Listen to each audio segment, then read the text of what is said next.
John. I went to Catholic school, so Catholic grade school, high school, and ended up going to a Catholic college, a Jesuit college as well. The Ark of the Covenant, whenever you read about this thing, it is one of the most insane things. You know, I remember watching a documentary on an Ethiopian church as well that supposedly had one or has one. I'm not sure. Could you give me the background on that? Well, at least from a Templar perspective, there are actually multiple Arks of the Covenant. And this is not something that you'll normally hear. Ark of the Covenant was basically like static capacitor, where it would build up static electricity just based on how it was built and what was put inside of it. It would build up static electricity over, a few hours or even a few days. And then it would discharge it on the top of the ark, where the winged figures on top of it. Of course, this seemed like magic in the ancient world. And, of course, you couldn't touch it directly because it would shock you to death, which is even described in the Bible. It talks about, at one point in time, the ark was about to fall off of an ox cart. Poor guy went to stabilize it. When he touched it, it killed him.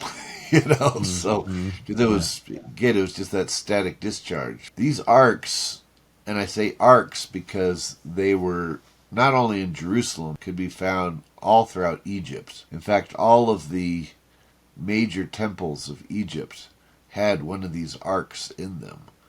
And to this day, they're still depicted on the temple walls in Egypt. You can whether you go to Temple of Hathor at Dendera, or Abydos, Temple of Seti I, or Temple of Isis at Philae, Temple of Horus, Edfu. All of these major temples had an ark in them.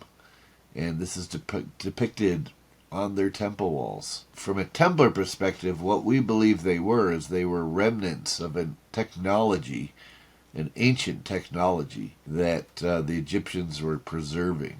And really what we're talking about, we're going back to the story of Noah and the flood.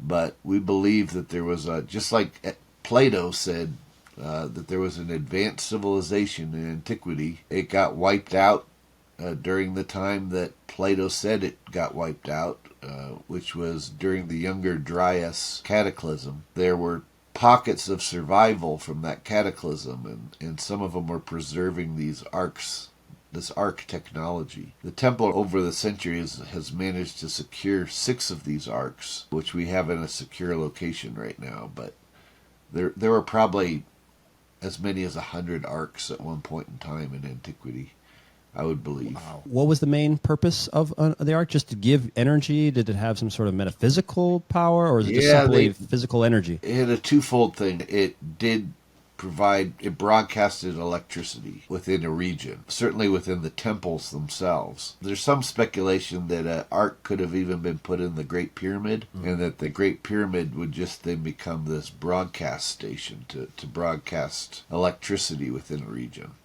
And so when the cataclysm happened, that just kind of wiped all that out. That's on the one hand. On the other hand, they were also placed in the sanctum sanctorum of these temples. And you find that being described in the legends of, or the stories of King Solomon's temple as well. Well, these temples were built like human bodies in stone. So, especially the Egyptian temples, but also you find it in Hindu temples, in the cathedrals of Notre Dame in France and Germany, but and of course Solomon's temple. But they were built in such a way the building was reminiscent of the human body. And so where the sanctum sanctorum was at the area of the what we would call the third eye on the human head.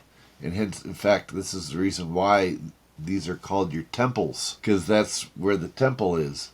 But that third eye, which we associate with the pineal gland, is kind of the communication device with God from a metaphysical standpoint. The ark symbolically represented that because it was the powerhouse in the temple itself. So when that ark was put in the temple, it kind of turned the temple on, made it functional, and I think probably in the ancient world, just the static discharge from it, and if you go in the temple and touch a statue or something and it'd shock you, that was magic. Right? That was alive on some level, And so I think that's part of what was going on in the ancient world.